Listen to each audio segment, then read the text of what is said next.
시청자 여러분 안녕하세요. 오늘의 코인으로 인사드립니다. 오늘도 여러분들과 함께하게 될 이지영 앵커이고요.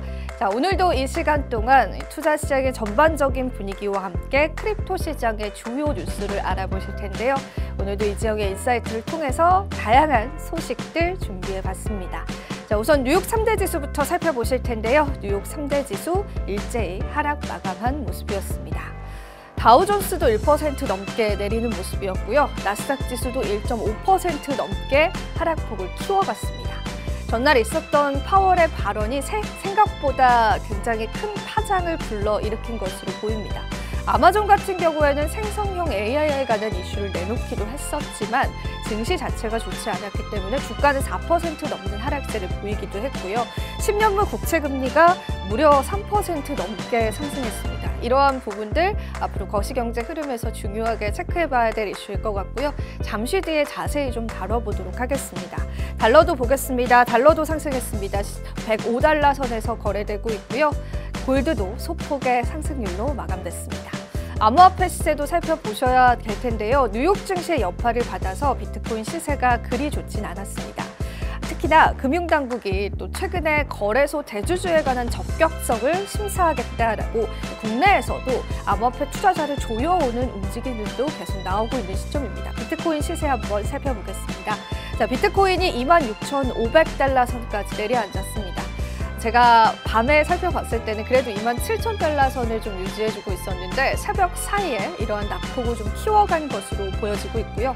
이더리움 시세도 살펴보겠습니다. 이더리움은 1,580달러 선으로 1,600달러 선 내려앉은 모습 보여주고 있습니다. 알트코인 분위기들은 좀 괜찮을까요? 하나하나 살펴보자면 리플이 0.5달러 선에서 거래되는 모습이고요. 다른 코인들도 살펴보자면 카르다노 에이다가 0.25달러고 도지코인이 에이다의 시총을 앞선 모습 보여주고 있습니다. 톤코인 다시 한 번 더 솔라나 시총 앞세웠습니다. 현재는 2.33달러, 솔라나 같은 경우에는 19달러 선에서 거래되는 모습 포착되고 있습니다. 전반적으로 시장 자체 여전히 유동성 부족한 상황이고요. 몇몇 코인들의 상승이 눈에 띄긴 하지만 턱없이 부족해 보이는 시점인 것 같습니다. 자, 오늘 저와 함께 이렇게 시황들까지 살펴보셨고요. 저는 잠시 뒤에 앵커석에서 또 이지영의 인사이트로 찾아뵙도록 하겠습니다. 오늘의 코인 가자! 네, 오늘의 코인 금요일 시장에 인사드리고 있습니다. 역시나 또 심심한 시장들 시장에 연출되고 있는 시점인데요. 지금 이 시점에서 우린 어떤 전략들을 좀 세워가는 게 좋을지 오늘도 저와 함께 알아보는 시간 가져보겠습니다. 앞서서도 잠시 언급을 해드렸는데요. 뉴욕 증시의 흐름들 또 거시경제 흐름들 잠시 체크해보고 나서 본론으로 한번 들어가 보도록 하겠습니다. 자, 보여드렸던 지표이기는 한데 좀 추가적인 설명이 필요해서 한 번 더 좀 언급을 해드리자면 우선은 우리가 여기서 좀 주목을 해봐야 될 부분들은 뉴욕 증시의 하락 또 뭐 국내 증시 하락 여전히 같은 흐름으로 이어져 오고 있다는 부분들과 여전히 굉장히 높은 수준에 유지되고 있는 또 10년물 국채 금리가 될 것 같습니다. 이보다 더 높은 게 2년물 국채 금리이고요. 장단기 금리 역전 현상은 여전히 유지되고 있다는 것도 또 하나의 포인트가 될 수 있을 것 같습니다. 달러는 또 연일 상승하고 있습니다. 요즘에 우리 시장에 있어는 쓰리고라는 말이 있더라고요. 또 고유가, 고물가에다가 고환율까지 이 쓰리고 현상 때문에 굉장히 이제 국내 경제 자체가 좀 힘들어질 수 있다라는 그러한 내용들도 나오고 있는데 사실 이렇게 달러 인덱스의 상승은 뉴욕 증시에도 그렇게 좋은 방향성은 아닙니다. 그래서 이제 어느 정도의 조정이 좀 필요한 시점이지 않을까 생각이 드는 시점이고요. 골드 같은 경우에도 크게 좀 큰 폭의 상승률을 나타내고 있지는 않은 시점입니다. 자, 어제 있었던 FOMC 회의 결과들을 좀 많은 경제 채널에서 다뤘기 때문에 중요한 내용들만 좀 말씀을 드리고 또 우리가 앞으로 어떤 방향성으로 가야 할지에 관해서만 조금 언급을 드려보도록 하겠습니다. 일단 아시다시피 파이낸스 타임즈의 헤드라인인데요. 많은 분들이 또 이런 헤드라인 보셨을 겁니다. 연준이 좀 높은 금리를 장기적으로 유지할 수 있다. 추가 금리 인상이 있을 수 있다. 이런 좀 두려움이 있을 수 있는 발언들이 FOMC 회의 결과를 통해서 계속 이어가기도 했었고요. 우리가 이러한 상황에서 또 어떤 또 가능성들을 제기를 해봐야 될까? 시장에서 어떤 관점들로 다가가야 할까에 관해서도 좀 계속해서 생각을 해봐야 될 이슈인 것 같습니다. 사실 이렇게 금리가 높은 수준으로 유지가 된다는 것 자체가 투자 시장의 유동성을 조여오는 부분이기도 하고요. 이렇게 투자 시장의 유동성이 적다 보면은 암호화폐 시장에 흘러들어올 수 있는 자금들도 상대적으로 굉장히 줄어들게 됩니다. 그러한 상황들을 우리가 좀 염려할 수밖에 없는 것 같고요. 금리를 좀 보여드리면서 말씀을 해드리도록 하겠습니다. 일단은 금리 자체가 굉장히 올라갈 수 있다라는 가능성들이 굉장히 우려되는 상황 중에 하나는 계속해서 국채를 미정부가 쏟아낼 것이다라는 우려감들 때문입니다. 내년 11월 달에는 바이든 정부가 또 한 번의 선거를 앞두고 있습니다. 선거를 앞두고 있는 시점에서 자금 조달을 하기 위해서 국채 발행이 불가피하다라는 인식도 나오고 있는 상황이고요. 그리고 이제 본격적으로 반도체법과 인플레이션 방지법이죠. IRA 법안에 보조금이 지급이 될 것입니다. IRA 법안은 보조금 지급의 의미도 있지만 세수 감수의 의미도 있는 정책 법안입니다. 바이든의 굉장히 큰 공약이면서 정책 중에 하나인데 이제 이런 것들이 실행이 되면서 또 한 번의 자금 조달을 맡게 될 텐데 국채의 추가적인 발행도 우리가 굉장히 염두에 둘 수밖에 없는 상황이 된다라는 거죠. 사실상 국채를 계속 발행한다라는 거는 추가적인 금리 인상 그리고 금리 인하가 올 수 없다라는 걸 의미하기도 합니다. 경제 순환의 이치에 따라서 그런 건데요. 채권왕으로 불렸던 유명 투자자 같은 경우에는 이러한 이야기를 했습니다. 지금 현재의 시점이 국채와 회사채를 굉장히 적게 보유해야 한다라고 생각한다라고 했는데 간밤에 2년물 국채 금리가 5.1%까지 올라섰습니다. 굉장히 큰 폭으로 올라서면서 그래프만 보시더라도 큰 폭의 상승률을 느껴보실 텐데 사실 어떤 투자자들은 지금 국채를 매입하기에 굉장히 좋은 타이밍이다라고 보기도 합니다. 그만큼 이제 국채 가격이 상당히 좀 할인되어 있기 때문에 지금 매수를 하는 것이 굉장히 좋은 타이밍일 것이다. 그리고 이제 연준이 금리 인하를 하게 되면 국채에 관한 가치가 올라갈 것이기 때문에 지금이 좋은 타이밍이다라고 보고 있지만 이 분석과 같은 경우에는 그렇지 않다. 3년 연속의 채권 손실이 기록이 될 것이다라고 보고 있습니다. 그 이유 중에 하나가 역시나 바이든 정부의 추가적인 채권 발행이 이유가 될 것 같습니다. 그래서 우리가 사실은 투자 시장을 생각할 때 내가 가지고 있는 보유하고 있는 종목들 혹은 내가 믿고 있는 자산의 펀더멘탈들 좀 체크를 하는 정도에 그쳤지만 최근 들어서는 거시경제에 관한 개입이 굉장히 많습니다. 근데 이 개입이 언제까지 지속이 될 것이냐. 당분간은 계속해서 지속이 될 것 같고요. 계속해서 우리는 미국에 있는 채권 시장까지도 좀 들여다봐야 하는 거시경제적인 상황들이 연출되지 않을까 싶습니다. 주변에 있는 또 여러 경제학자들에게 여쭤보니까 굉장히 이례적인 상황이다라고 하더라고요. 물론 2008년 금융위기 때도 이런 상황들이 있었지만 투자시장 관점에서 봤을 때 많은 투자자들이 이렇게 거시경제를 생각할 수밖에 없는 상황들이 굉장히 이례적인 상황이기 때문에 아무래도 시장 자체가 좀 어려워지는 거는 맞는 것 같습니다. 저희가 계속해서 이러한 부분들 체크해 드릴 테니까 저희와 함께 팔로우 해보시면 될 것 같습니다. 자, 오늘 본격적으로 첫 번째 이슈부터 한번 열어보도록 하겠습니다. 이재용의 인사이트 오늘 첫 번째 주제는요. 전 세계 비트코인 상위 보유자 탑 10에 관한 이야기 준비했습니다. 오늘도 저와 함께 살펴보시죠. 제가 자주 들여다보는 사이트가 있습니다. 핀볼드라는 사이트인데요. 암호화폐 관련한 또 다양한 인사이트가 있는 사이트입니다. 그래서 여러분들도 시간이 되신다면 한 번쯤 들여다보면 좋을 것 같습니다. 외신 사이트이긴 한데요. 이 기사 자체가 또 이러한 보고서 자체가 이틀 전에 나온 보고서이긴 했는데 특별히 제가 또 뉴스로 다뤄드릴 수 있을 만한 시간이 좀 부족했기 때문에 인사이트를 통해서 이 보고서 같이 한번 들여다볼까 합니다. 자, 전 세계 비트코인 홀더들. 과연 상위 10개의 홀더들 어떤 홀더들일까요? 공개된 홀더들 위주로 취합을 했고요. 이 홀더들 중에서 굉장히 많은 양을 보유한 비트코인의 상위 10개의 거래자 혹은 기관 혹은 기업이 될 수 있을 것 같습니다. 좀 추려서 말씀을 드리도록 하겠습니다. 일단 전 세계 비트코인 보유자들 현황에 대한 최신 분석을 했고요. 여러 가지 소스로부터 데이터를 취합했다라고 합니다. 그러니까 한 가지의 소스가 아니라 굉장히 여러 가지 소스와 온체인 데이터 분석을 같이 하면서 상위 10개 보유자들에 관해서 조사를 한 그런 보고서다라고 보면 될 것 같습니다. 통합 데이터 같은 경우에는 아캄 인텔리전스와 또 바이비트 월드 와이드에서 제공을 했다라고 또 출처를 밝히기도 했는데 하나하나 좀 살펴보겠습니다. 우리가 이제 전 세계적으로 어떤 보유자들이 비트코인을 가장 많이 보유하고 있을까? 그런 부분들이 어찌 보면은 시장에 있어서 이들의 움직임이 시장을 움직일 수 있는 요인이 될 수 있기 때문에 매도 압력이 올 수 있을까에 관해서도 같이 생각해 볼 수 있는 요인인 것 같습니다. 일단은 우리가 잘 알고 있는 사토시 나카모토, 비트코인의 창시자로 알려져 있는 익명의 그런 인물이죠. 사실 사토시 나카모토가 어떤 인물일지 저는 너무 궁금합니다. 사토시 나카모토가 가지고 있는 비트코인 자체가 75만 개에서 110만 개. 이건 추정치입니다. 추정치다라고 보시면 되고, 그리고 2등을 차지한 게 바이낸스입니다. 바이낸스가 보유한 게 이제 64만 3,546개의 비트코인인데 사실 바이낸스 자체가 보유했다라기보다는 바이낸스 거래소를 이용하고 있는 투자자들, 개인 투자자들, 기관 투자자들이 바이낸스에 맡겨놓은 혹은 바이낸스를 통해서 거래하려고 하는 보유량이기 때문에 바이낸스가 소유하고 있다라고 보긴 어려운 부분이 있습니다. 하지만 사실 이러한 수치만 보더라도 역시나 바이낸스가 전 세계 최대 거래소의 규모를 유지하고 있다는 걸 알 수가 있는 대목이기도 합니다.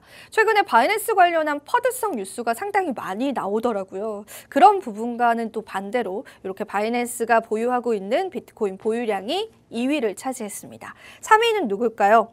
그레이스케일 보유량입니다. 최근에도 그레이스케일 관련해서 이슈가 상당히 많았는데 그레이스케일 보유량 같은 경우도 상당히 많고요.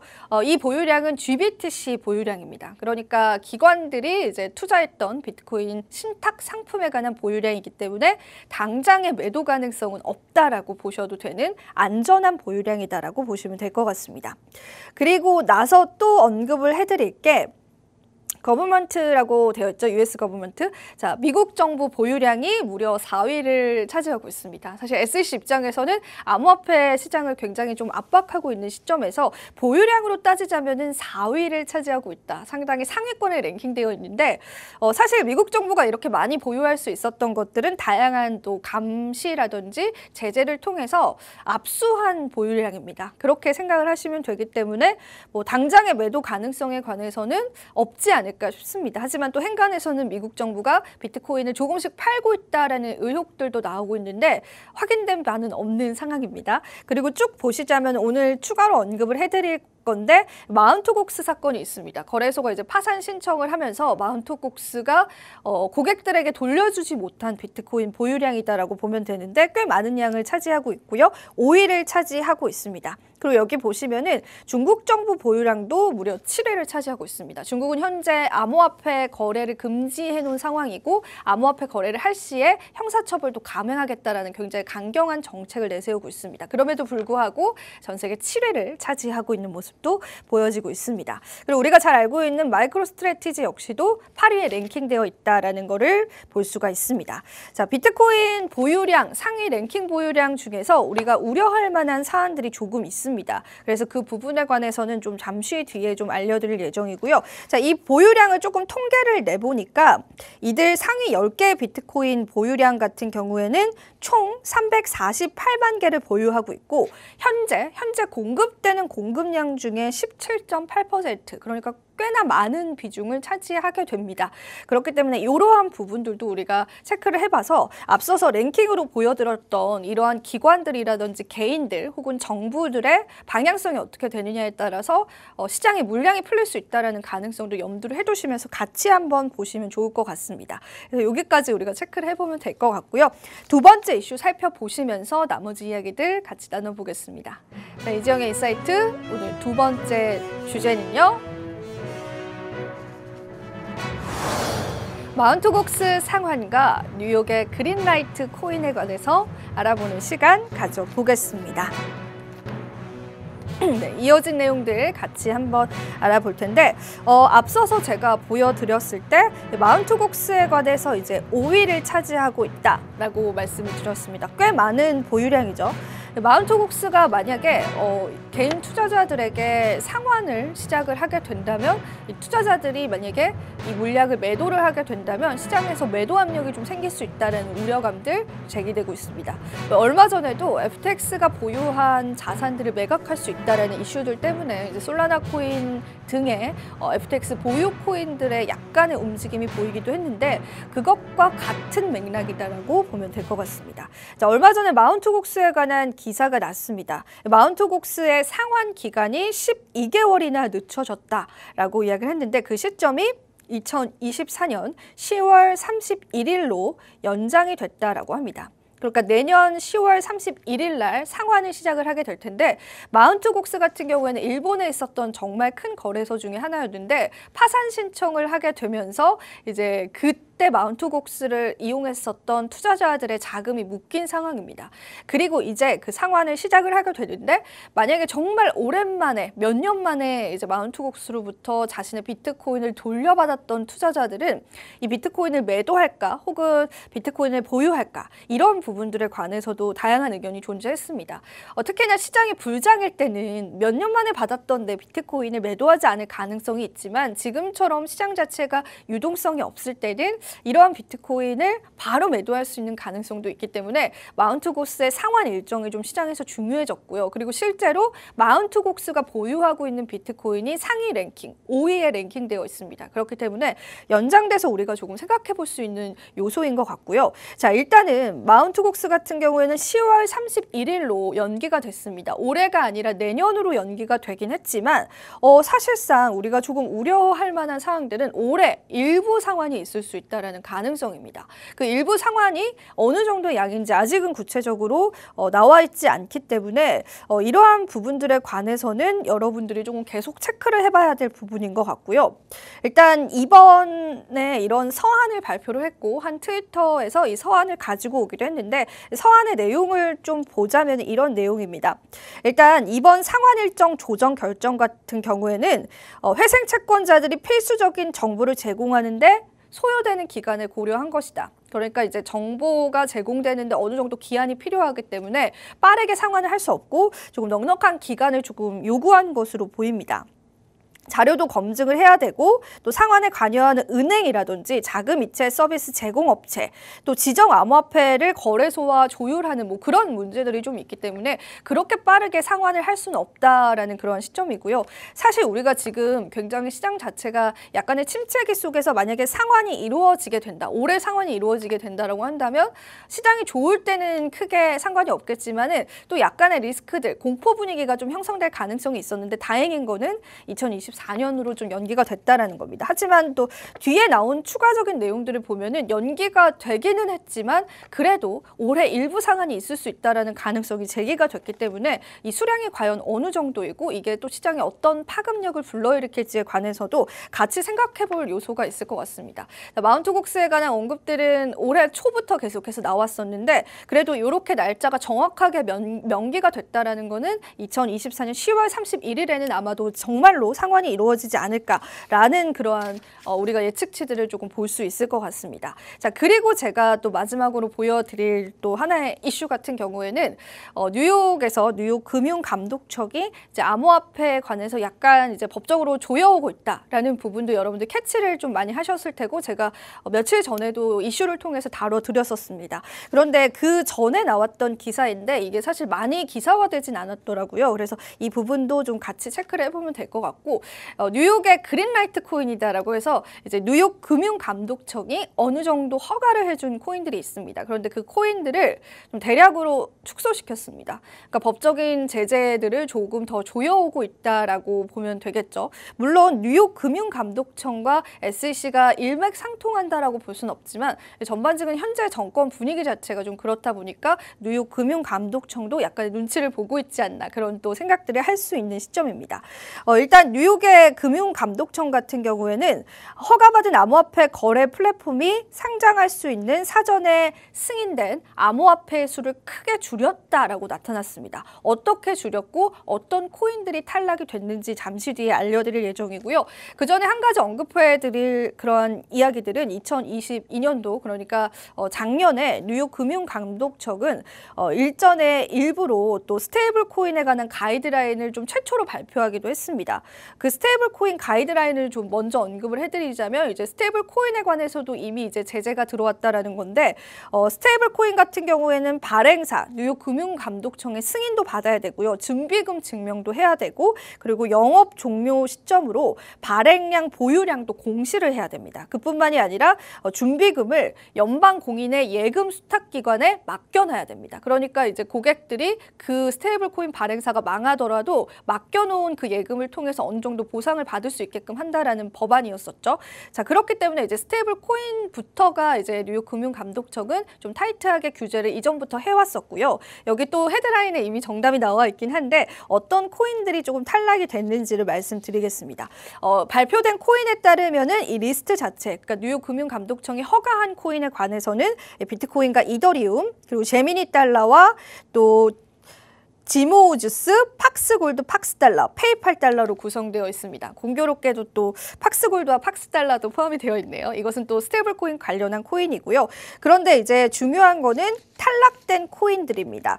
탈락된 코인에 관해서는 우리가 좀 어느 정도 굉장히 유명한 코인들인데 탈락된 코인 같은 경우에는 앞에서 보이는 것처럼 리플도 탈락을 했고요. 도지코인도 탈락을 시켰습니다. 그리고 비트코인 캐시도 이 그린라이트 코인에서 탈락을 시켰다라고 알려져 있습니다.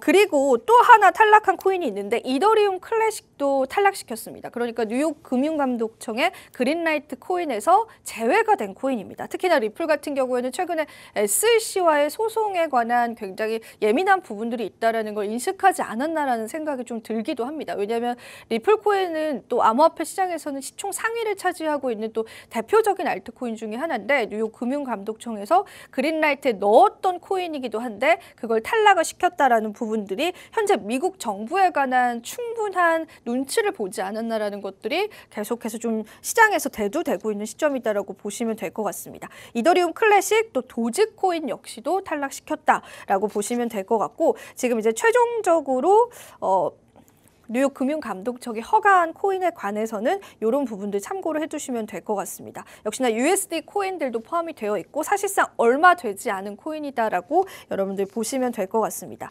우려가 되는 사항들은 뭐 이러한 횡보들이 결과적으로 조금 더 번지지는 않을까라는 그런 우려감입니다. SEC가 현재 암호화폐 시장을 조여오고 있는 만큼 뉴욕 금융감독청의 이러한 발표들과 이러한 제재들 우리가 또 어떻게 받아들여야 될지 시장의 공포감이 되진 않을지 그러한 언급들이 또 커뮤니티에 계속 되고 있는 상황이기 때문에 관련해서는 계속 좀 지켜보는 게 좋을 것 같고요. 물론 뉴욕에만 해당하는 그러한 법안이긴 하지만 이러한 법안들과 이러한 제재들이 추가적으로 확대될 수 있는 가능성들도 우리가 무시할 수는 없는 부분인 것 같습니다. 얼마 전에도 전해드린 내용인데 SEC에서도 이제 추가적인 거래소에 관한 조사들이 들어가고 있다. 이제 추가적인 기소가 일어날 수 있다라는 굉장히 강경한 그러한 태도들을 계속해서 유지해오고 있다라는 부분들과 또 같은 맥락에서 볼 수 있는 하나의 또 이슈이지 않을까 싶어서 오늘 주제로 가지고 나왔습니다.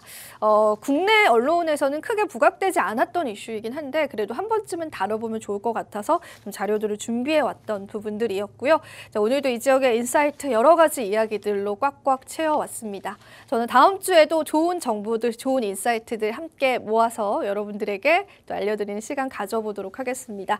자, 오늘 이 시간은 여기서 마무리해보도록 하겠습니다. 본 방송에서 제공하는 정보는 투자 판단에 대한 조언일 뿐입니다. 가치 판단 상승 하락 보장하고 있지 않다는 점 다시 한번 유의 부탁드리고요. 저희는 다음 주 이 시간에 더 좋은 정보들로 찾아뵙도록 하겠습니다. 오늘도 시청해주신 여러분 고맙습니다.